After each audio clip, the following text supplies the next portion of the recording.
환자분들이 가장 궁금해하는 것 중에 하나가 바로 이제 약물 치료가 아닐까 싶습니다. 교수님께서는 일단 기본적으로 여기에 대해서 좀 보수적인 편이신가요? 아니면 적극적인 어떤 치료가 약물 치료가 필요하다고 보십니까? 예, 원칙적으로는 약을 쓸 때는 예. 적극적으로 치료를 해야 됩니다. 그런데 문제는 이제 약을 선택할 때 상당히 신중을 기할 필요가 있는 거죠. 그래서 약이라는 것은 긍정적인 측면과 부정적인 측면을 다 가지고 있습니다. 그래서 약을 잘 쓰면은 보약이 되지만은 약을 잘못 쓰면은 우리가 흔히 말하는 독약이 되지 않습니까? 마찬가지입니다. 우리가 항우울제도 적절하게 잘 쓰면은 상당히 도움을 줄 수 있는 보약이 되지만은 이걸 무분별하게 사용을 한다든지 주의를 기울이지 않고 약을 사용한다든지 하면 여러 가지 부작용 이런 것들이 생길 수가 있습니다. 특히 노년층에서는 이런 약물 부작용이 상당히 취약을 합니다. 취약하기 때문에 자칫 약을 쓰다 보면은 여러 가지 부작용을 겪게 되고 그 부작용이 어떤 걸 말하는 건가요? 부작용은 뭐 여러 가지가 있습니다. 제일 흔하게는 초기 단계에는 위장 장애가 나타나고 속이 뭐 메스껍다든지 이런 것 때문에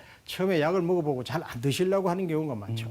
그래서 처음 약을 쓸 때는 아주 소량으로 사용하는 게 좋습니다. 그래서 서서히 약을 조금씩 단계적으로 정량을 해야 되는데 이게 처음부터 약을 조금 영량을 높게 쓰면은 이런 부작용이 나타나거든요. 그런 걸 우리가 주의를 해야 되겠습니다.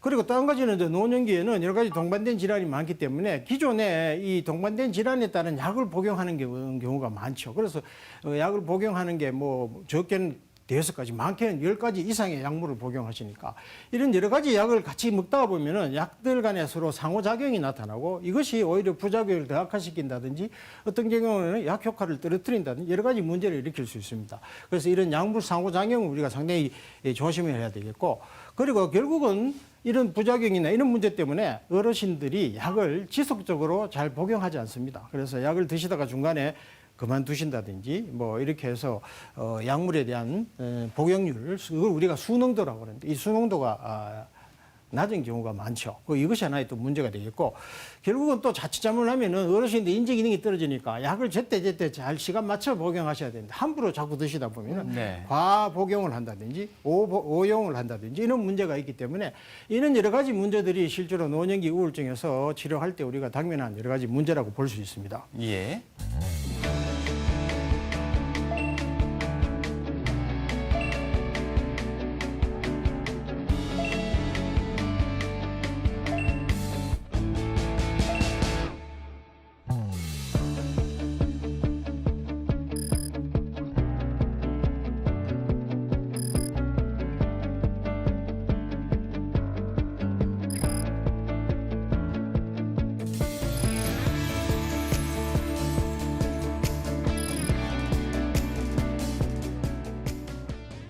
여기 부작용에서는 중독이라는 문제는 언급되지 않고 있는 것 같은데요. 많은 분들이 또 걱정하시는 부분이죠. 예. 어떤 경우에는 우리 정신과 약을 오래 복용하면은 중독된다. 예. 뭐 이런 얘기를 흔히들 하시지 않습니까?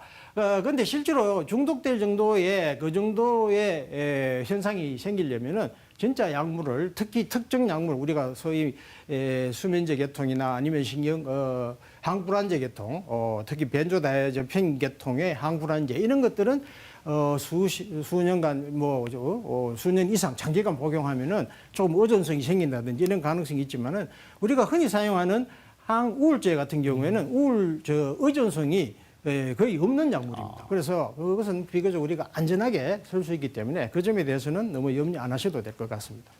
그래서 결국은 이제 이 항우울제가 상당히 중요한데 결국은 이 항우울제도 거기서 생길 수 있는 이득이 있지만은 위험성도 반드시 있다. 그래서 이 두 가지 측면을 잘 고려해서 잘 균형을 맞춘 상태에서 치료를 하는 것이 중요하다 이렇게 보겠습니다.